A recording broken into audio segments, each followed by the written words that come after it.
Hello everyone, welcome back to जीटेक Poly. दोस्तों, हम कंक्रीट टेक्नोलॉजी की स्टडी कर रहे हैं और हमने इसकी लास्ट मोमेंट सीरीज स्टार्ट की थी जिसमें हम सभी चैप्टर्स के इंपॉर्टेंट क्वेश्चंस डिस्कस कर रहे हैं। इससे पिछले लेक्चर में हमने चैप्टर नंबर 1 के सभी इंपॉर्टेंट क्वेश्चंस को कवर कर लिया था और आज के इस लेक्चर में हम चैप्टर 2 कंक्रीट के घटक यानी इंग्रेडिएंट ऑफ कंक्रीट्स के सभी इंपॉर्टेंट क्वेश्चंस को कवर करेंगे। तो इस चैप्टर में लगभग 10 इंपॉर्टेंट क्वेश्चंस हैं और जैसा कि मैंने आपको पिछले लेक्चर में बताया था कि हम एक क्वेश्चन को मैक्स टू मैक्स 5 मिनट का टाइम देंगे। इस तरह से इन 10 क्वेश्चंस को हम लगभग 50 मिनट में कवर कर लेंगे। तो ये लेक्चर हमारा 50 से 55 मिनट का लेक्चर रहेगा। ठीक है, ध्यान से आपको सभी क्वेश्चंस को समझते चलना है। तो चलिए स्टार्ट करते हैं क्वेश्चंस को। देखिए, तो देखिए सेकेंड चैप्टर के ये 10 क्वेश्चंस हैं जो आप सबके सामने लिखे हुए हैं। एक एक करके हम इन सभी क्वेश्चंस को डिस्कस करेंगे। तो सबसे पहले फर्स्ट क्वेश्चन से स्टार्ट करते हैं। तो देखिए, पहले क्वेश्चन में लिखा हुआ है साधारण पोर्टलैंड सीमेंट के रासायनिक गुण बताइए और उनके मुख्य कार्य लिखिए। मतलब आपको यहाँ पर ओपीसी सीमेंट के केमिकल प्रॉपर्टीज़ बतानी है और ओपीसी सीमेंट का कार्य क्या होता है ये समझाना है। ठीक है, तो चलिए स्टार्ट करते हैं, ध्यान से समझिए आप। सबसे पहले क्वेश्चन का आंसर नंबर फर्स्ट, साधारण पोर्टलैंड सीमेंट यानी ऑर्डिनरी पोर्टलैंड सीमेंट। तो सबसे पहले आप ये बताइए, आप सबने सुना है ओपीसी सीमेंट का नाम। तो ओपीसी सीमेंट की 3 ग्रेड होती हैं। कौन कौन सी? ओपीसी 33 ग्रेड में होती है, ओपीसी 43 ग्रेड और ओपीसी 53 ग्रेड। ब्रैकेट में ये जो लिखे हुए हैं इनके ये आईएस कोड हैं। आपको डिप्लोमा के एग्जाम में लिखने की आवश्यकता नहीं है, फ्यूचर में जेई में ये काफ़ी हेल्पफुल रहते हैं। ठीक है, तो पहले तो ओपीसी के आपको तीनों ग्रेड के नाम लिखने हैं। समझ आ गया? 33 ग्रेड, 43 ग्रेड और 53 ग्रेड। अब यहाँ ग्रेड से मतलब क्या है? तो नोट में लिखा हुआ है सीमेंट का ग्रेड इसकी 28 दिन पर क्यूब की संपीड़न सामर्थ्य को न्यूटन पर mm² में दर्शाता है। इसका मतलब है, जैसे मुझे बताना है ओपीसी 53 ग्रेड के बारे में, तो ओपीसी 53 ग्रेड का मतलब हो गया यहाँ पर कि इस ओपीसी सीमेंट की जो कंप्रेसिव स्ट्रेंथ है वो 53 न्यूटन पर mm² है। 28 दिन पर जो इसकी कंप्रेसिव स्ट्रेंथ है वो कितनी है? 53 न्यूटन पर mm²। इसका मतलब ये हुआ। ठीक है, अब थोड़ा सा इसकी प्रॉपर्टीज़ के बारे में देख लीजिए। इसकी प्रॉपर्टीज़ यहाँ लिखी हुई हैं। मतलब ये तो इसके नॉर्मल वाले गुण हैं जो जिस कार्य में यूज होता है। ओपीसी का मेन मतलब क्या है, कितना सेटिंग टाइम होता है, ये सब चीज़ें। रासायनिक गुण अभी आपको नीचे बताएंगे इसके। ठीक, अब यहाँ पढ़िए, ये हालांकि आपने बिल्डिंग मटेरियल में इसके बारे में पढ़ रखा है, फिर भी रिवाइज कर लीजिए। उच्च ग्रेड इसकी शीघ्र सामर्थ्य ग्रहणता को दर्शाती है। इसका मतलब है इस ओपीसी सीमेंट की ग्रेड जितनी ज़्यादा हाई होगी वह उतनी ही जल्दी स्ट्रेंथ को गेन कर लेगा, यानी सामर्थ्य को ग्रहण कर लेगा जितनी अधिक इसकी ग्रेड होगी। ठीक, इसके बाद लिखा है इसके गुणों का वर्णन पहले भी किया जा चुका है। आप लोग एग्जाम में ये लाइन मत लिख के आइएगा, इसको स्किप कर दीजिएगा। ये यहाँ पर सिर्फ ये लिखा हुआ है कि इस बुक में पहले बताया जा चुका है इस ओपीसी सीमेंट के गुणों के बारे में, तो आपको ये नहीं लिखना है, इसको हटा देना। ठीक है, इसके बाद लिखा है इसका प्रारंभिक जमाव काल न्यूनतम 30 मिनट है। आप सब जानते हैं ओपीसी सीमेंट का जो इनिशियल सेटिंग टाइम होता है वो 30 मिनट होता है तथा अंतिम जमाव काल यानी फाइनल सेटिंग टाइम इसका 10 घंटे होता है। ठीक है, यह 50 kg के बोरों में उपलब्ध होती है, यानी कि जो ओपीसी सीमेंट होती है उस एक बोरे में 50 किलो सीमेंट आती है, इतना भी आप सबको पता होगा। आईएस चालनी संख्या 9 पर छानने पर, जब हम इस सीमेंट को छानते हैं तो इसके लिए एक आईएस चालनी बनी हुई है, चालनी संख्या 9।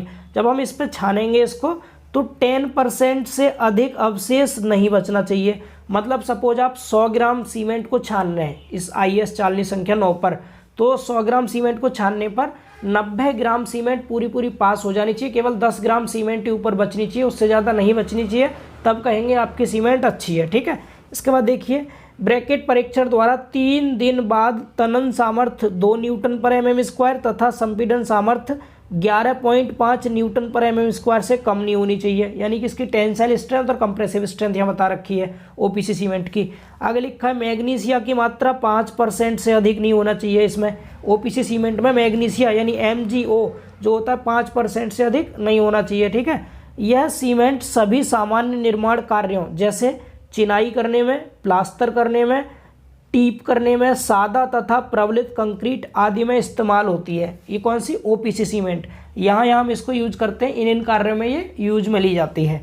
ये तो हो गया ओपीसी सीमेंट के बारे में और इसके कार्य के बारे में। अब इसके रासायनिक गुण और देख लीजिए आप लोग। यहाँ पर मैंने रासायनिक गुण और इसके भौतिक गुण दोनों ही दर्शा रखे हैं। हालांकि पूछे गए थे एग्जाम में रासायनिक गुण, लेकिन हमें इसकी फिजिकल प्रॉपर्टी भी पता होनी चाहिए, भौतिक गुण भी पता होने चाहिए। तो इस टेबल को थोड़ा ध्यान से समझना, आपको इजीली समझ में आ जाएगा। देखिए यहाँ पर क्या दिखा रखा है, लिखा है हेडिंग तालिका नंबर 2.1 है ये, साधारण पोर्टलैंड सीमेंट के भौतिक एवं रासायनिक गुण। तो यहाँ पर 3 ग्रेड की आपको सीमेंट बताई थी। जो पहला कॉलम बना हुआ है ये वाला, इसमें ग्रेड 33 की सीमेंट के गुण बता रखे हैं। दूसरे वाले कॉलम में ग्रेड 43 के गुण बता रखे हैं, और तीसरे वाले में ग्रेड 53 के गुण बता रखे हैं। ठीक है, अब क्या क्या गुण है, तो यहाँ पर फिजिकल प्रॉपर्टी है। पहले तो भौतिक गुण, भौतिक गुण में देखो मिनिमम कंप्रेसिव स्ट्रेंथ है पहला, यानी न्यूनतम संपीड़न सामर्थ्य जो होती है 3 दिन बाद, 7 दिन बाद और 28 दिन बाद कितनी होती है। तो 33 ग्रेड, 43 ग्रेड, 53 ग्रेड, इन तीनों की जो सामर्थ्य होती है 3 दिन पर होती है 16 न्यूटन पर mm स्क्वायर, 23 न्यूटन पर mm स्क्वायर और 27 न्यूटन पर mm स्क्वायर। 7 दिन बाद होती है 22 न्यूटन पर mm स्क्वायर, 33 न्यूटन पर mm स्क्वायर और 37 न्यूटन पर mm स्क्वायर। और 28 दिन बाद जो ग्रेड है वही इसकी सामर्थ्य हो जाएगी 28 दिन बाद कितनी, 33, 43 और 53, ये न्यूटन पर mm स्क्वायर में होती है। ठीक है, ये इसकी मिनिमम कंप्रेसिव स्ट्रेंथ के बारे में हो गया पहली फिजिकल प्रॉपर्टी। दूसरी फिजिकल प्रॉपर्टी है फाइननेस। फाइननेस मतलब महीनता, महीनता से मतलब है इसका मिनिमम सरफेस एरिया कितना होता है। तो जो ओपीसी सीमेंट होती है इसका minimum surface area 225 metre square पर केजी होता है। मीटर स्क्वायर पर केजी का मतलब है 1 केजी सीमेंट का जो मिनिमम सरफेस एरिया होता है वो 225 मीटर स्क्वायर होता है। ये तीनों ग्रेड के लिए सेम रहता है। ठीक है, ये दूसरी फिजिकल प्रॉपर्टी हो गई। अब तीसरी फिजिकल प्रॉपर्टी देखिए आप लोग यहाँ पर, तीसरी फिजिकल प्रॉपर्टी है सेटिंग टाइम। ये मिनट में होगा, इनिशियल सेटिंग टाइम और फाइनल सेटिंग टाइम। इनिशियल मतलब प्रारंभिक और फाइनल मतलब अंतिम जमाव काल। तो सीमेंट का प्रारंभिक जमाव काल 30 मिनट होता है, तीनों ग्रेड के लिए 30 मिनट होगा ये। ठीक, और जो अंतिम जमाव काल होता है फाइनल सेटिंग टाइम वो 10 घंटे होता है। 10 घंटे में 600 मिनट हो जाएगा, 600 मिनट तो तीनों में 600 मिनट दिखा रखा है। ठीक है, तो 30 मिनट और 10 घंटे भी आप लिख के आ सकते हैं एग्जाम में इसको घंटे की फॉर्म में। ये प्रारंभिक जमाव काल और अंतिम जमाव काल हो गया। इसके बाद साउंडनेस एक्सपेंशन। साउंडनेस कहते हैं निर्दोषता को। तो निर्दोषता प्रसार कितना होता है, इसको हम ली चैटलियर एपरेटस के द्वारा टेस्ट करते हैं। इसके अलावा ऑटोक्लेव एपरेटस से हम MgO की मात्रा भी बताते हैं। तो पहले ली चैटलियर एपरेटस से देख लीजिए कि कितना एक्सपेंशन होता है। तो यहाँ पर तीनों ग्रेड में 33 ग्रेड हो चाहे 43 या 53, 10-10 का होता है इसमें एक्सपेंशन। ठीक, हालांकि आपको ये लिखने नहीं है फिजिकल वाली प्रॉपर्टी, सिर्फ मैं आपको बता दे रहा हूँ, अगर पूछ रहे तो लिख के आ जाएंगे आप। ठीक, ऑटोक्लेव टेस्ट के द्वारा MgO की परसेंट मात्रा बताते हैं तो 0.8% होती है। ठीक है, इसके बाद आ जाइए आपकी रासायनिक गुण यानी केमिकल प्रॉपर्टी, जो हमें मेनली लिखनी है। इनको आप ध्यान से समझिए, इस क्वेश्चन के आंसर में ये जरूर लिखना है आप लोगों को। ठीक है, तो ये लिखा है रासायनिक गुण में केमिकल प्रॉपर्टी में सबसे पहले loss on ignition. Loss on ignition का मतलब क्या होता है, लॉस ऑन इग्निशन जानते हैं, प्रज्वलन पर कुल हानि। लॉस मतलब होता है हानि, और किस पर हानि, प्रज्वलन। इग्निशन मतलब प्रज्वलन पर। तो कितने % की हानि होती है, तो 33 ग्रेड और 43 ग्रेड में तो 5-5% की हानि होती है। 53 ग्रेड में 4% की हानि होती है, किस पर, प्रज्वलन पर। यानी लॉस ऑन इग्निशन जो होता है परसेंटेज में मैक्सिमम कितने % होता है, 5%, 5% और 4%। ठीक है, इसके बाद इनसॉल्यूबल रेजिड्यू। इनसॉल्यूबल रेजिड्यू का मतलब है अघुलनशील अवशिष्ट कितना होता है। जो ओपीसी सीमेंट होती है इसमें अघुलनशील अवशिष्ट कितना होता है, तो अघुलनशील अवशिष्ट जो होता है 33 ग्रेड में तो 4% होता है, बाकी सॉरी 23 इसमें, हाँ 33 ग्रेड में, और 43 और 53 ग्रेड में ये 2-2% होता है। एक्चुअल में वैसे 1.5% होता है एग्जैक्ट, ये जो जेई का डेटा है वो। बाकी आपकी डिप्लोमा की बुक में 2% दे रखा है, तो आप 2% भी याद कर सकते हैं इसको। ठीक है, इसके बाद मैग्नीशियम ऑक्साइड जो होता है आपका, मैग्नीशिया जिसे बोलते हैं MgO। MgO की परसेंटेज मात्रा 6% दिखा रखी है। 33 ग्रेड, 43 ग्रेड, 53 ग्रेड तीनों में 6% होती है। ठीक है, मैग्नीशिया की मात्रा एग्जैक्ट 5% होती है, लेकिन यहाँ पर डिप्लोमा के अकॉर्डिंग आपका 6% है बुक में, तो 6% आप याद कर सकते हैं। हालांकि ये डेटा काफ़ी वेरी कर रहा है। एग्जैक्ट डेटा जो होता है जेई वाला, जो हम जेई में बच्चों को पढ़ाते हैं, उसमें ये 5-5% होता है। ये जेई तक में पूछे जाते हैं क्वेश्चन ये वाले। इसके बाद आपका SO3 की % मात्रा कितनी होगी, तो SO3 की जो परसेंटेज मात्रा होती है वो होती है एग्जैक्ट तो 2.75% होती है। बाकी यहाँ पर दिखा रखा है C3A की वैल्यू और C3S की वैल्यू के हिसाब से। अगर C3A की मात्रा, ट्राई कैल्शियम एल्यूमिनेट की मात्रा 5% से ज़्यादा है तो इस केस में 2.5% होगी, यानी तीनों ग्रेड के लिए। किसकी मात्रा, SO3 की मात्रा। अगर C3S ट्राई कैल्शियम सिलिकेट की मात्रा 5% से ज़्यादा है, तो इस केस में SO3 की जो मात्रा होगी वो 3% होती है, ठीक है, 3%। इतना समझ पा रहे हैं। इसके बाद कुछ लास्ट पॉइंट हो रहे हैं ये वाले, इन्हें भी ध्यान रखिएगा। लाइम सैचुरेशन फैक्टर की जो वैल्यू होती है 33 ग्रेड में तो होती है 0.66 से 1.02%, ठीक है, मतलब डायरेक्ट वैल्यू है, परसेंट नहीं है ये। इसके बाद सेम 43 ग्रेड में भी होती है 0.66 से और 1.02 तक, और 53 ग्रेड में 0.8 से 1.02 होती है। इसके बाद लाइम एल्यूमिना रेशियो, और जो लाइम एल्यूमिना का रेशियो होता है कितना होता है 0.66 होता है तीनों ग्रेड के लिए, ठीक है। तो यहाँ पर आप क्या करेंगे, ये टेबल तो मैंने आपको दिखाई दी, आप लोग इसको याद कर लीजिएगा टेबल को, केवल इसकी केमिकल प्रॉपर्टीज़ को, ओनली केमिकल प्रॉपर्टीज़ को आप लोग इसकी याद कर लीजिएगा। हेडिंग वाइज लिख के आइएगा, जैसे पहले लिख के आइएगा आप लॉस ऑन इग्निशन कितना कितना होता है, तो आप तीनों ग्रेड लिखिएगा ऊपर और इस तरह वैल्यू लिख दीजिएगा, 5, 5, 4% हो गया। इसके बाद इनसॉल्यूबल रेजिड्यू लिखना, अघुलनशील अपशिष्ट, इसके बाद 4%, फिर 2% लिख दीजिएगा तीनों ग्रेड के लिए। देन आफ्टर आप मैग्नीशिया की वैल्यू परसेंटेज मात्रा 6% तीनों ग्रेड के लिए, ठीक है, ये हो गया। फिर SO3 की जो मात्रा है इन दोनों पे डिपेंड करके लिखिएगा। अगर C3A की मात्रा 5% से ज़्यादा दे रखी है तो उस केस में SO3 की परसेंट मात्रा ये होगी, ये वाली, ये आपको याद ही करना पड़ेगा। और अगर C3S की वैल्यू 5% से ज़्यादा है तो उस केस में 3% होगी आपकी SO3 की मात्रा। फिर लाइम सैचुरेशन फैक्टर और लाइम एल्यूमिना रेशियो, ये कुल मिला के ये जो प्रॉपर्टीज आपकी कितनी हो गई, 4 और 2 6, ये 6 प्रॉपर्टीज आप लोग जरूर याद करके जाइएगा, आपसे पूछी जा सकती हैं, ठीक है। तो ये हो गया आपका पहले क्वेश्चन का आंसर, थोड़ा सा टाइम एक्स्ट्रा लग गया इसमें। चलिए अब सेकंड क्वेश्चन की ओर मूव करते हैं। देखिए, तो देखिए सेकंड क्वेश्चन लिखा हुआ है यहाँ पर, पढ़िए आप ध्यान से इसको।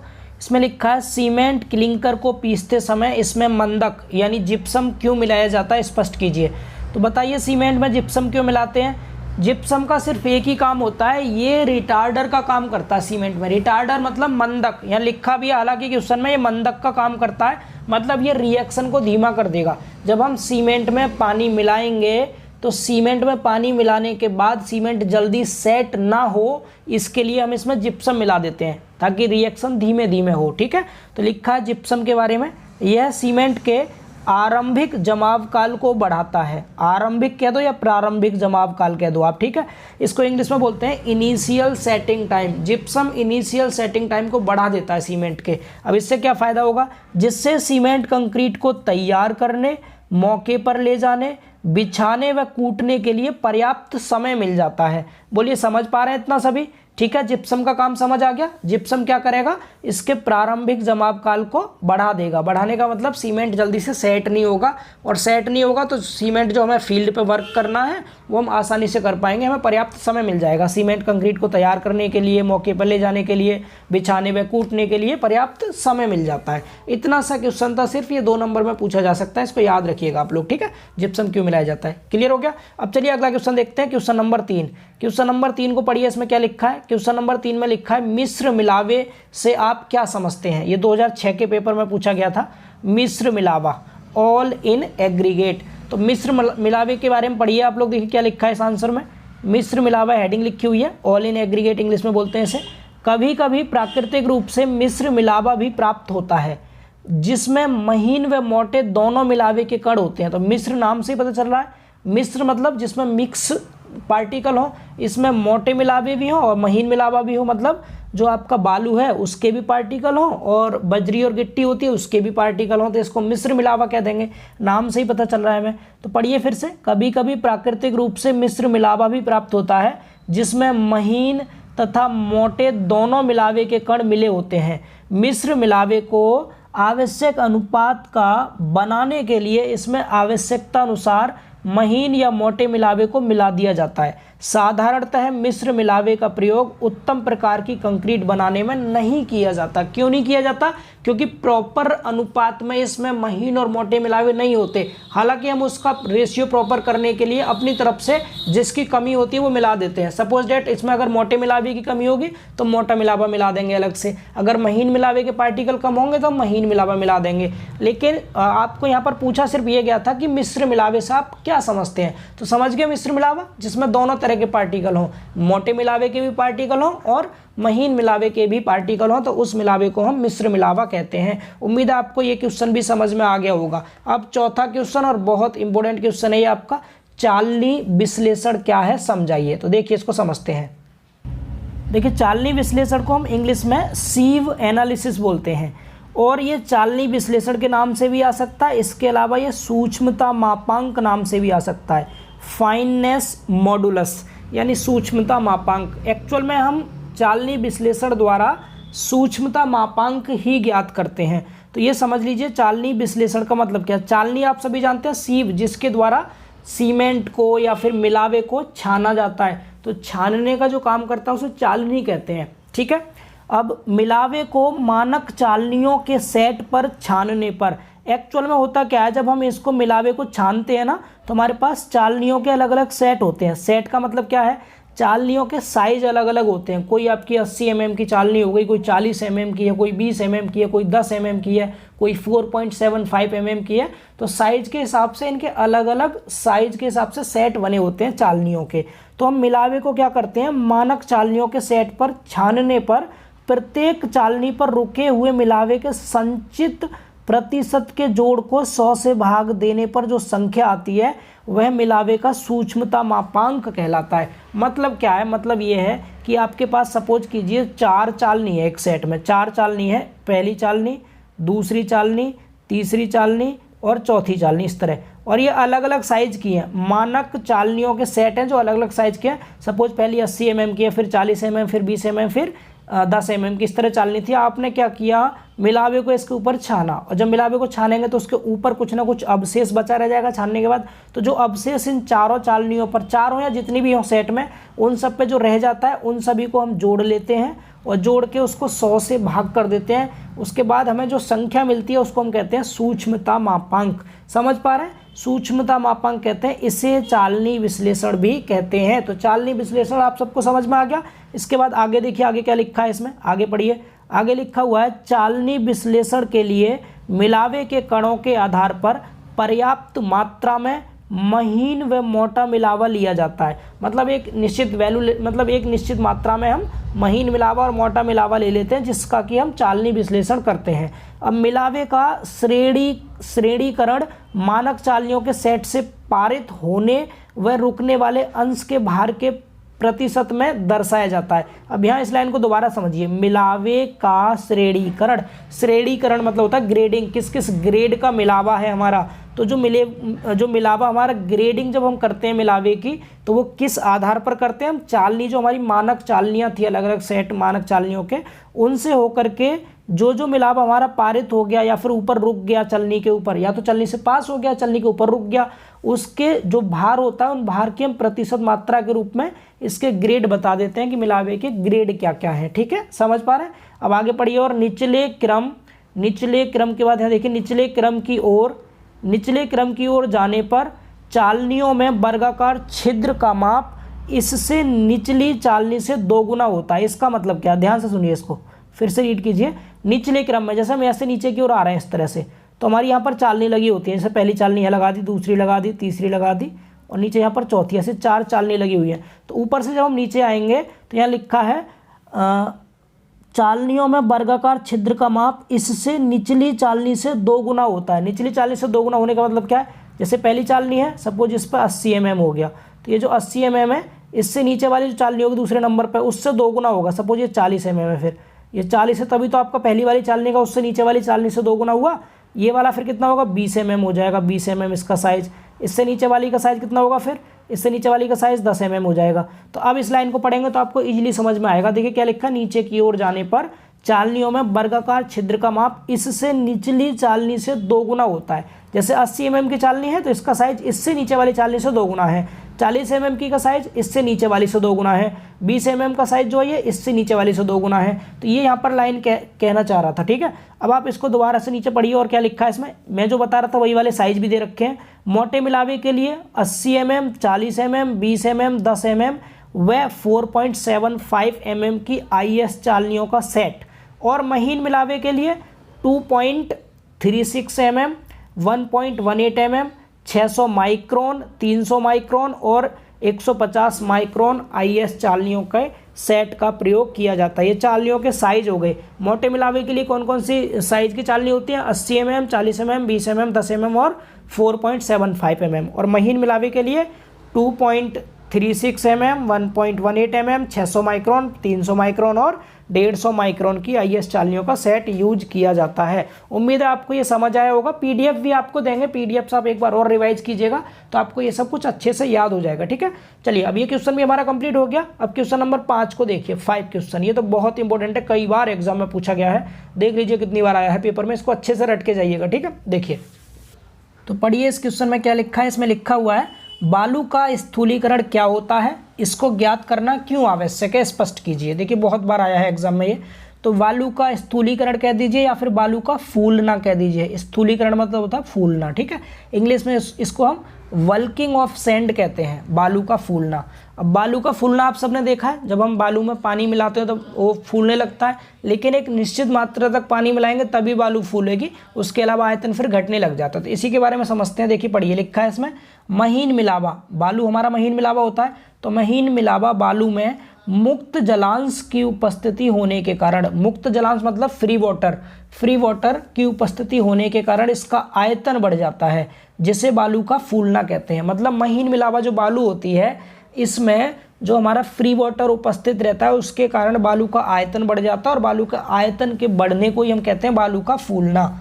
इस प्रक्रिया का निम्न प्रकार स्पष्टीकरण दिया जा सकता है। अब इसका स्पष्टीकरण सुनिए ध्यान से। ठीक है, ध्यान से पढ़िएगा कैसे बालू फूलती है, इसका आयतन कैसे बढ़ता है। मुक्त जल महीन मिलावे के प्रत्येक सूक्ष्म कण के चारों ओर पानी की एक पतली झिल्ली बनाकर इसको ढक लेता है। इसका मतलब क्या है, जैसे नीचे आपको इमेजिंग कीजिएगा, जस्ट जैसे बालू के पार्टिकल हैं। ठीक है, सूखी बालू थी, आपने उसमें पानी डाला तो जो पानी होगी और बालू के जो पार्टिकल हैं, बालू के पार्टिकल के ऊपर से पानी एक झिल्ली जैसे बन जाएगी पानी के उसके चारों तरफ, और वो बालू के सभी कणों को ढक लेगा। ठीक है, अब बालू के पार्टिकल हो गए हमारे और पानी हो गया, इन दोनों के बीच में एयर आ जाती है, बीच में हवा आ जाती है। हवा आगे पढ़िए, लिखा है इसमें, यहाँ पानी की झिल्ली तथा बालू के कण के बीच हवा फंसी होती है।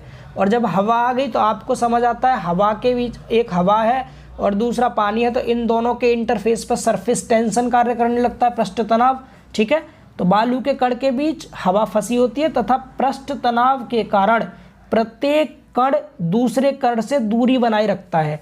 जब पहले सबसे पहले नीचे था आपके बालू के पार्टिकल, उसके बाद बीच में हवा आ गई, फिर बाहर से पानी की जो झिल्ली थी वो बनी हुई है। अब पानी की झिल्ली और हवा के बीच में क्या हो रहा है, बीच में यहाँ पर वो सरफेस टेंशन कार्य कर रहा है। सरफेस टेंशन के कारण क्या होगा, जो बालू के पार्टिकल है ना, वो एक दूसरे से दूर दूर रहना चाहेंगे, और जब वो दूर दूर रहना चाहते हैं, दूरी बनाए रखना चाहते हैं, तो इससे क्या होगा, आयतन बढ़ जाएगा।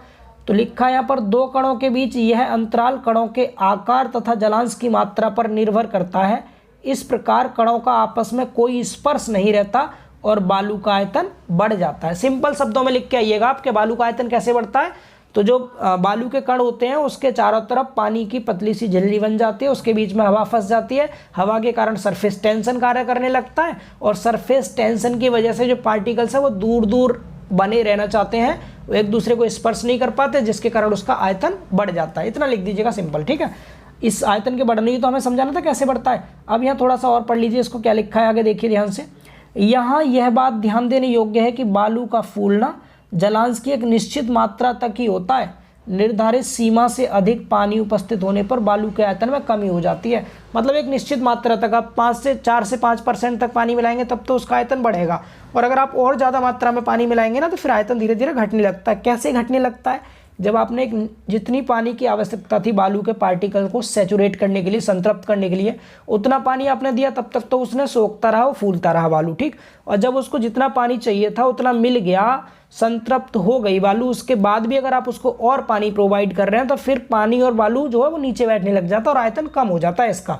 ठीक है, ये ध्यान रखना आपको। अब कितने परसेंट वाटर पर कितने परसेंट आयतन बढ़ता है ये भी देख लीजिए।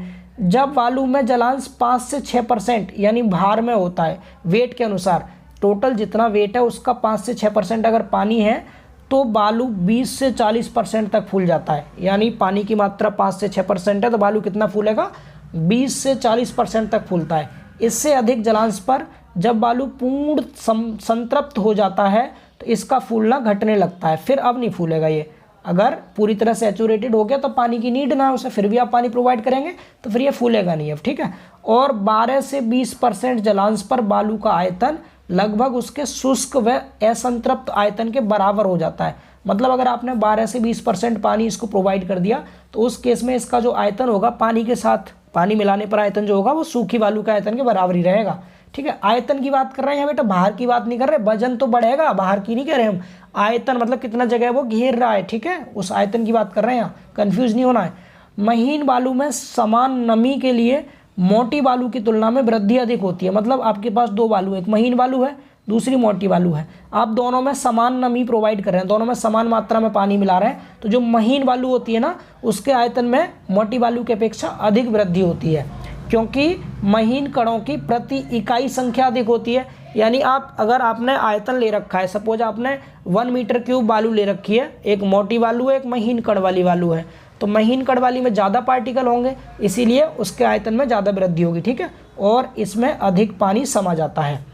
समझ आ रहा सभी को ये? तो इसको एक बार और अच्छे से रीड कीजिएगा, और समझ करके रीड करेंगे तो आपको इजीली याद हो जाएगा, ठीक है। ये पीडीएफ आपको दे देंगे, आप अपने से जरूर पढ़ें एक बार। आप देख लीजिए यहाँ पर क्या स्थूलीकरण ज्ञात करने की आवश्यकता, स्थूलीकरण ज्ञात करने की क्या आवश्यकता पड़ी, क्यों हमें ज्ञात करना पड़ा इस बालू के फूलने को। तो यहाँ पढ़िए, जब कंक्रीट में मिलावे को आयतन में लिया जाता है, यानी हम कंक्रीट में मिलावा लेते हैं, मोटा मिलावा भी महीन मिलावा भी, तो इसे हम जब आयतन में लेते हैं, और हमने देख लिया पानी मिलाने पर आयतन हमारा जितना नहीं था उससे कहीं ज़्यादा हो गया, यानी अगर 20 से 30% भी बढ़ जा रहा है तो आयतन बढ़ जा रहा है, जबकि वास्तव में तो उतना आयतन नहीं था।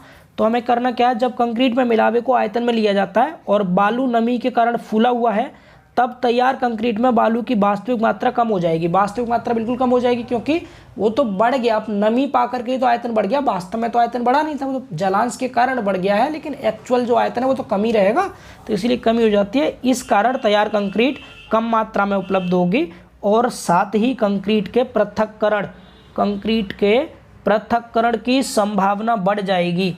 बालू की मात्रा कम होने के कारण कंक्रीट में सीमेंट का अनुपात बढ़ जाता है, जिससे फलस्वरूप कंक्रीट का इकाई मूल्य बढ़ जाता है। कंक्रीट में आवश्यकता से अधिक पानी होने पर इसकी सामर्थ्य भी घट जाती है। अतः कंक्रीट बनाते समय बालू की स्थूलता पर ध्यान देना और उसके अनुरूप बालू की मात्रा बढ़ाना आवश्यक हो जाता है। यहाँ पर यह स्पष्ट किया जाता है कि मिलावे को भार के आधार पर लेने पर उसकी नमी का तैयार कंक्रीट पर कोई प्रभाव नहीं पड़ता है। डेट मीन्स टोटल निष्कर्ष क्या निकला, हमें बालू का स्थूलीकरण करना क्यों आवश्यक है, क्योंकि हमने बालू को देखा, बालू फूल रही थी, इसका मतलब उसका आयतन बढ़ रहा था, तो हमें बालू को आयतन के हिसाब से कंक्रीट में नहीं मिलाना चाहिए, जबकि भार के हिसाब से मिलाना चाहिए। आपने देखा होगा जितने भी मिस्त्री काम करते हैं या फिर जो भी राजमिस्त्री वगैरह होते हैं, हेल्पर होते हैं, वे सभी उससे तसले से नाप करके डाल देते हैं, कई बार बोरे से नाप करके डाल देते हैं, लेकिन वास्तव में हमें एक्चुअल में भार के हिसाब से उसको मिक्स करना चाहिए जो मटेरियल्स होते हैं हमारे, ताकि उसमें बालू के फूलने के कारण आयतन में कमी ना हो जाए। वहाँ तो आयतन बढ़ गया, लगेगा ज़्यादा हो गया हमारा ये, लेकिन वास्तव में उतना आयतन नहीं रहता, वो आयतन कम होता है, इसीलिए भार के अनुसार हमें इसका मिक्सिंग करनी चाहिए, आयतन के अनुसार नहीं करनी चाहिए। इससे टोटल निष्कर्ष ये निकलता है, समझ पा रहे हैं ना। मिलावे को भार के आधार पर लेने पर इसकी नमी के कारण तैयार कंक्रीट पर कोई प्रभाव नहीं पड़ेगा। आयतन के अनुसार लेंगे आप तो ऑब्वियस सी बात है, नमी पाकर आयतन बढ़ जाएगा, तो हमें लगेगा आयतन हमारा ज़्यादा है, लेकिन वास्तव में ज़्यादा होता नहीं है। ये था इसका मेन रीजन, ठीक है। उम्मीद आप सब लोग समझ गए होंगे इसको। अब नेक्स्ट क्वेश्चन देखिए, क्वेश्चन नंबर 7, इसमें लिखा है मिलावे का सूक्ष्मता मापांक क्या होता है, समझाइए। सूक्ष्मता मापांक ऊपर समझा चुके हैं आपको। इस प्रश्न का उत्तर आंसर 4 से समझें, या रिपीट क्वेश्चन है, वहाँ पर पूछा था चालनी विश्लेषण। चालनी विश्लेषण द्वारा भी तो हम सूक्ष्मता मापांक ही ज्ञात करते हैं, तो वहाँ भी हमने सूक्ष्मता मापांक समझ लिया था अच्छे से।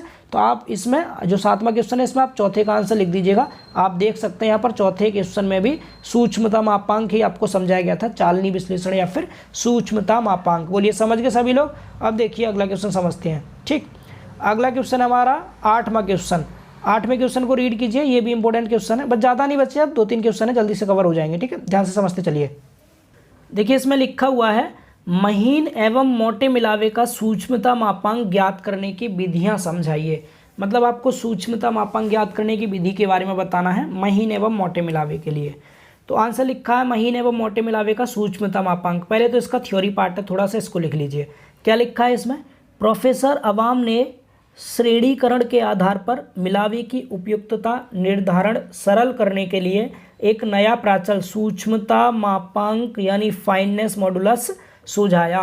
कहने का मतलब क्या है, इस सूक्ष्मता मापांक के बारे में सबसे पहले किसने बताया था?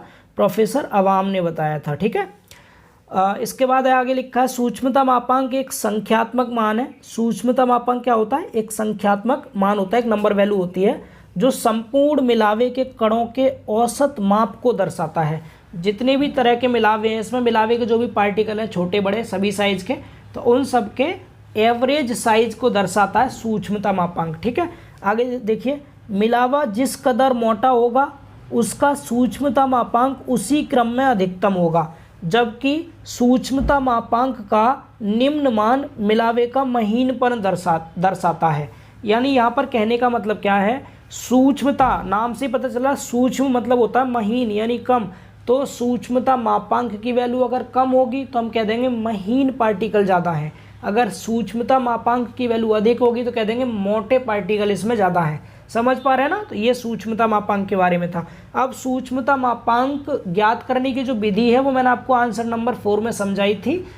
सूक्ष्मता मापांक हम चालनी विश्लेषण के द्वारा ज्ञात करते हैं। ठीक है, लिखा भी है, मिलावे का सूक्ष्मता मापांक ज्ञात करने के लिए चालनी विश्लेषण किया जाता है। अब चालनी विश्लेषण मैंने आपको आंसर नंबर 4 में समझा दिया था। ये थ्योरी पार्ट है, आप लोग इसको पढ़ लीजिएगा, पीडीएफ आपको दे देंगे। ठीक है, टेलीग्राम पर पीडीएफ आपको मिल जाएगा, वहाँ से आप पढ़ लीजिएगा। मैंने यहाँ पर नीचे इसके एग्जाम्पल भी समझा रखे हैं। ये डेटाबेस है, आप इसको स्किप कर दीजिएगा क्योंकि आप इतना डेटा याद नहीं रख सकते हैं, इसलिए ओनली थ्योरी पार्ट इसका लिख के आ जाइएगा। तो सूक्ष्मता मापांक ज्ञात करने की विधि का नाम केवल एक लिख देना आप, कौन सा? सीव एनालिसिस यानी कि चालनी विश्लेषण, उसके बारे में लिख के आ जाइएगा। ठीक है, अब देखिए क्वेश्चन नंबर 9, और ये नवा क्वेश्चन भी काफ़ी इंपॉर्टेंट है। इसमें लिखा है मिलावे का श्रेणीकरण क्यों किया जाता है? श्रेणीकरण जानते हैं ना, ग्रेडिंग ऑफ एग्रीगेट क्यों किया जाता है और इसका कंक्रीट की सामर्थ्य पर क्या प्रभाव पड़ता है? तो चलिए समझते हैं मिलावे का श्रेणीकरण यानी ग्रेडिंग ऑफ एग्रीगेट। देखिए ध्यान से, देखिए इसमें लिखा हुआ है मिलावा मसाले का 55% भाग तथा स्थूल कंक्रीट का 85% भाग घेरता है। मतलब जो मिलावा होता है यानी कि जो आपका एग्रीगेट है, एग्रीगेट दो तरह के होते हैं, एक होता है आपका महीन मिलावा, दूसरा मोटा मिलावा। तो जो मसाला होता है, मोर्टार होता है, मसाले में हमारा महीन मिलावा मिला होता है यानी बालू मिली होती है, तो मसाले में लगभग 55% बालू होती है। इसके अलावा जो हमारी कंक्रीट होती है उसमें 85% तक एग्रीगेट होता है, क्योंकि एग्रीगेट आपके महीन और मोटा दोनों होते हैं कंक्रीट के अंदर। ठीक है, तो यहाँ पर ये बताया गया है कि मसाले में तो 55% भाग और कंक्रीट का 85% भाग घेरता है मिलावा। ठीक, मसाले में मिलावे की अधिकतम माप 4.75 mm तथा कंक्रीट में मिलावे की अधिकतम माप 150 mm हो सकती है। क्योंकि मसाले में हम बालू मिलाते हैं और बालू का मैक्सिमम साइज रहता है 4.75 mm, जबकि कंक्रीट में हम ग्रेवल भी मिलाते हैं, गिट्टी जिसे कहते हैं, तो इसीलिए इसका साइज 150 mm हो सकता है। यहाँ तक कोई दिक्कत नहीं। अब आगे पढ़िए, मिलावे में विभिन्न माप के कणों का उचित अनुपातन मिलावे का श्रेणीकरण कहलाता है। कर की जगह का लिख लीजिएगा, मिलावे में विभिन्न माप के कणों का उचित अनुपातन, यानी कि जो हमारा ये कंक्रीट जब हम बनाते हैं तो उसमें मिलावा जब मिलाते हैं ना, तो मिलावे में अलग अलग तरह के पार्टिकल होने चाहिए, कुछ बड़े साइज़ के भी हों, कुछ मीडियम साइज़ के, कुछ छोटे साइज़ के, जिससे कि बड़े वाले पार्टिकल के अंदर छोटे पार्टिकल समा जाए जो वॉइड्स बीच में बनेंगे, और छोटे पार्टिकल के अंदर जो महीन वाले पार्टिकल हैं वो उसमें समा जाए, ताकि आपकी कंक्रीट बहुत सघन आपको प्राप्त हो सके। इसीलिए इसमें सभी टाइप के पार्टिकल होने चाहिए, और अगर सभी टाइप के पार्टिकल को हम प्रॉपर रेशियो में मिला रहे हैं तो इसी को हम इसका श्रेणीकरण कहते हैं। ठीक है, आगे देखिए, मिलावे के श्रेणीकरण का कंक्रीट की सामर्थ्य पर बहुत प्रभाव पड़ता है। यहाँ डालता की जगह पड़ता होना चाहिए, अजीब हिंदी लिखी है इन्होंने। ठीक है, आगे देखिए लिखा है फिर मिलावे में श्रेणीकरण इस प्रकार होना चाहिए कि इसका घनत्व अधिकतम हो तो कंक्रीट की सामर्थ्य बढ़ जाए। यानी ऐसी ग्रेडिंग हम करते हैं कि अगर मिलावे की इसकी डेंसिटी अधिक हो तो इसकी स्ट्रेंथ भी बढ़ जाए। डेंसिटी का मतलब होने से है कि कण आपके पास पास हो, घनत्व अधिक हो। ठीक है, श्रेणीकरण का सिद्धांत है कि मिलावे में विभिन्न कणों की उपस्थिति इस प्रकार होनी चाहिए कि बड़े कणों की रिक्तियों में छोटे कण और छोटे कणों की रिक्तियों में महीन कण भर जाएं और कंक्रीट अधिकतम सघन बन जाए। अच्छी प्रकार से श्रेणीकृत मिलावे द्वारा बनी कंक्रीट सघन, टिकाऊ, सुकर और सामर्थ्यवान होती है। तो जो मैंने आपको ऊपर बताया था वही बात बोली है, बड़े कणों की जो खाली जगह होगी उसमें छोटे कण आ जाएं और छोटे कणों की खाली जगह में महीन कण समा जाए। इस प्रकार से हमारा श्रेणीकरण होना चाहिए मिलावे का। ठीक है, आगे लिखा, कंक्रीट तकनीकी के क्षेत्र में कार्य कर रहे अनेकों अनुसंधानों में वैज्ञानिक श्रेणीकरण की महत्वता को अच्छी प्रकार से समझ चुके हैं और कंक्रीट को मितव्ययी तथा टिकाऊपन प्रदान करने के लिए मिलावे के श्रेणीकरण की उत्तम विधियां खोज रहे हैं। अब यहाँ पर नीचे कुछ साइंटिस्ट के बारे में दे रखा है, किस साइंटिस्ट ने क्या क्या बताया था इनके बारे में, आप इसको रीड कर सकते हैं, चाहे तो छोड़ सकते हैं क्योंकि आपको इतने नाम याद नहीं रहेंगे। ठीक है, चलिए अब अगला क्वेश्चन समझते हैं, लास्ट क्वेश्चन, इसको पढ़ लीजिएगा पीडीएफ से आप। लास्ट क्वेश्चन है हमारा, स्रोत, आकार और आकृति के अनुरूप मिलावे के विभिन्न प्रकार कौन कौन से हैं, वर्णन कीजिए। ये 2019 के पेपर में आया था। मतलब आपको मिलावे के विभिन्न प्रकार बताने हैं, किस किस के आधार पर, स्रोत के आधार पर, आकार के आधार पर और इसकी आकृति के आधार पर। तो जितने भी टाइप के मिलावे हैं हम सभी टाइप के मिलावे के बारे में समझेंगे। ठीक है, वर्णन करने के लिए बोला है, डेट मीन्स आपको थोड़ा थोड़ा सभी के बारे में लिखना भी है। एक तो आपको टाइप्स बताने, उनके नाम लिखने हैं, नाम के साथ साथ थोड़ी थोड़ी डिटेल लिखते चलिएगा। हालांकि डिटेल तो बहुत होती है, कम से कम 3 पेज की, लेकिन आप एक एक 2 लाइन के बारे में लिखते चलिएगा, जिससे कि आपका लगभग 1 से 2 पेज कवर हो जाए 5 नंबर के क्वेश्चन के लिए। ठीक है, तो चलिए इसका आंसर समझते हैं। देखिए, तो देखिए पहले समझते हैं स्रोत के आधार पर वर्गीकरण, यानी classification according to geological origin. अब स्रोत के आधार पर से मतलब ये है मिलावे जो हमें प्राप्त हुए हैं किस स्रोत के माध्यम से हमें प्राप्त हुए हैं। तो अधिकतर जो मिलावे हैं वो प्रकृति के द्वारा हमें प्राप्त हुए हैं। ठीक है, मिलावा मुख्य रूप से प्रकृति से ही हमें प्राप्त होता है।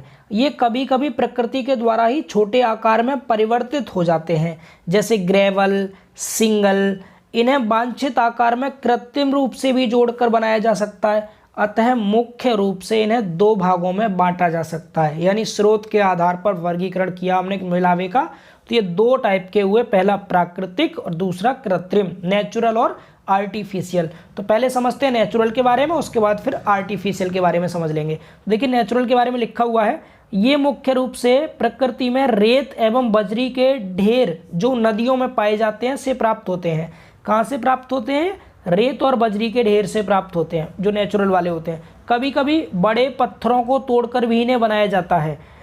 इनसे संबंधित शताब्दी निम्न है, ये आप एग्जाम में मत लिखना शताब्दी वगैरह कौन कौन सी, यानी कि नेचुरल में कौन कौन से आते हैं। तो नेचुरल में जो आते हैं आपके, ये कुछ टाइप दे रखे हैं। पहला बोल्डर, बोल्डर बहुत बड़े आकार के गोल मटोल जो पत्थर होते हैं ना, उन्हें हम बोल्डर कहते हैं। यह पत्थरों के गोल मटोल भाटे होते हैं जो पर्वतीय क्षेत्रों में पाए जाते हैं। ये नदी नाली के साथ बहते बहते गोल हो जाते हैं। दूसरा है बजरी, ग्रेवल। ग्रेवल आप सभी जानते हैं, वायुमंडलीय प्रभावों के कारण चट्टानों का विघटन होता है और महीन कण जो 4.75 mm से मोटे हों बजरी कहलाते हैं। ये बजरी का जो साइज होता है ना वो 4.75 mm से अधिक होता है। ठीक है, इसके बाद आता है आपका सिंगल। सिंगल क्या, पत्थरों के गोल मटोल अनियमित शक्ल के भाटे। जो ये बोल्डर थे, ये बोल्डर जो होते हैं गोल होते हैं, ठीक है, शेप में, लेकिन ये अनियमित शक्ल के भाटे होते हैं जो नदियों के किनारे मिलते हैं। तथा ग्रेवल और बोल्डर के बीच के आकार के होते हैं। ये ग्रेवल से बड़े और बोल्डर से छोटे, उन्हें कहते हैं सिंगल। ठीक, अब अगला गिट्टी, स्टोन बेलास्ट जो होता है, बड़े पत्थरों को तोड़कर 6 mm से 75 mm के टुकड़े प्राप्त किए जाते हैं, इन्हें हम गिट्टी कहते हैं। गिट्टी का साइज क्या रहता है, 6 से लेके 75 mm तक का। आगे देखिए स्टोन गिट्टी, स्टोन गिट्टी क्या, स्टोन ग्रेट क्या होता है, बड़े पत्थरों को तोड़कर 10 mm से 20 mm के मध्य पत्थरों के टुकड़े प्राप्त किए जाते हैं। इनका प्रयोग कंक्रीट निर्माण में अधिकतम होता है। आगे फिर बालू, सैंड, जो 4.75 mm माप से कम के मिलावे के कण होते हैं ना, बालू कहते हैं। महीन मिलावे के रूप में बालू का यूज किया जाता है। तो ये तो हमारे कौन से हो गए, ये हो गए हमारे जो नेचुरल वाले थे वो। ठीक, अब आते हैं आर्टिफिशियल पर। आ जाओ इधर, आर्टिफिशियल को समझो अब। ठीक, कृत्रिम मिलावा। कृत्रिम मिलावा क्या होता है, आर्टिफिशियल एग्रीगेट। प्रमुख रूप से कृत्रिम मिलावा जानते हैं आप लोग, जैसे हमारे पास ईंट होती है, ईंट को तोड़ करके हम उसकी रोड़ी बना लेते हैं, जो अपने द्वारा हम तैयार कर रहे हैं, वो हमारा कृत्रिम मिलावा हो जाएगा। लिखा है इसमें, प्रमुख रूप से कृत्रिम मिलावे के रूप में प्रयोग होने वाले पदार्थों में ईंटों के टुकड़े तथा ब्लास्ट फर्नेस का स्लैग आता है। यद्यपि ईंटों की रोड़ी कंक्रीट में तो ठीक प्रकार से प्रयोग में ये आ जाती है, परंतु इसका प्रयोग प्रबलित कंक्रीट में नहीं किया जाता, क्योंकि प्रबलित कंक्रीट में हम इसका यूज नहीं करेंगे। बहुत ज़्यादा स्ट्रेंथ ये प्रोवाइड नहीं कर पाएगा। फ्लोर में यूज कर सकते हैं, फर्श में, ठीक है। इसका मुख्य कारण इसकी नमी सोखना है, जिससे प्रबलन का संचारण होता है, यानी जो ईंट की रोड़ी होती है वो नमी सोख लेती है। और अगर आपने आरसीसी में इसका यूज कर लिया तो आरसीसी में रेनफोर्समेंट प्रोवाइड करते हैं, सरिया डालते हैं, तो सरिया में फिर जंग लग जाएगा, ठीक है, नमी के कारण। धातुमल जो होते हैं, स्लैग जिन्हें बोलते हैं, से तैयार कंक्रीट अग्निरोधक होती है, परंतु प्रबलित सीमेंट कंक्रीट में इसका प्रयोग अच्छा नहीं माना जाता है। कहने का मतलब क्या, जो आर्टिफिशियल एग्रीगेट होते हैं ना, उनका यूज हम आरसीसी में नहीं करते हैं, ठीक है। बाकी समझाने के लिए बताया था कि आर्टिफिशियल होता क्या। तो जो हम ईंट की रोड़ी होती है उसको, और ब्लास्ट फर्नेस का जो स्लैग होता है उसको हम आर्टिफिशियल एग्रीगेट कहते हैं, इतना ध्यान रखिएगा। इनमें से थोड़ा थोड़ा आप लोग लिख के आइएगा इसके बारे में। अब माप के आधार पर वर्गीकरण, माप का मतलब क्या है, classification according to size, size के हिसाब से क्लासिफिकेशन। तो साइज के हिसाब से आपके सामने नाम लिखे हैं, महीन मिलावा यानी फाइन एग्रीगेट, कोर्स एग्रीगेट मोटा मिलावा, और मिश्र हो गया, मिश्र मतलब जिसमें दोनों तरह के हों, ऑल इन एग्रीगेट। आगे फिर एकल माप मिलावा, सिंगल साइज एग्रीगेट। इनके बारे में लिखा है नीचे, महीन मिलावा, मोटा मिलावा क्या होता है, तो आप लोग इसको रीड कर लीजिएगा, ये सब, ठीक है, रीड कर लीजिएगा। बस केवल मैं आपको नाम बता दे रहा हूँ कौन कौन से होते हैं, ताकि जल्दी से हमारा ये लेक्चर कवर हो जाए। अगला आता है आकार के आधार पर। आकार का मतलब क्या है, किस किस तरह की शेप होगी इनकी। तो शेप के आधार पर गोल मिलावा होता है, अनियमित होता है इरेगुलर, और नुकीला होता है एंगुलर। इसके अलावा चपटा होता है, फ्लैंकी जिसे बोलते हैं, या फिर पत्रिल बोलते हैं, यानी इलोंगेटेड एग्रीगेट। ये 4 टाइप के होते हैं आकार के आधार पर। तो इन चारों के बारे में भी यहाँ पर लिखा हुआ है, आप पढ़ सकते हैं इनके बारे में, ठीक है। PDF दे देंगे, वहाँ से रीड कर लीजिएगा, यहाँ पर आपका टाइम बहुत लग जाएगा। मोटा मोटा बता दे रहा हूँ आपको क्या क्या चीज़ें हैं मेन। भार के आधार पर, हालांकि पूछा तो नहीं था भार के आधार पर, वही ऊपर वाले 3 पूछे थे, फिर भी आपको भार के आधार पर बता दे रहा हूँ। भार के आधार पर 3 तरह के होते हैं, एक हैवी वेटेड एग्रीगेट होते हैं, भारी मिलावा, एक नॉर्मल वेटेड एग्रीगेट होते हैं, यानी सामान्य भार मिलावा, एक हल्का होता है लाइट वेट एग्रीगेट, यानी हल्का मिलावा।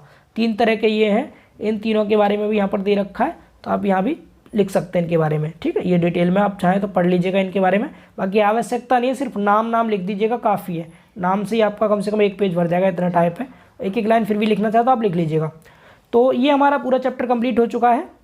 थोड़ा इफेक्टिव कम रहा लेक्चर, क्योंकि काफ़ी ज़्यादा पोर्शन था, मुझे सिंगल लेक्चर में कवर भी कराना था, बट मैंने आपको इतना बता दिया कि कैसे कैसे पढ़ना, तो आपको आइडिया हो गया होगा। आप अब इसे अच्छे से PDF से रिवाइज कर सकते हैं।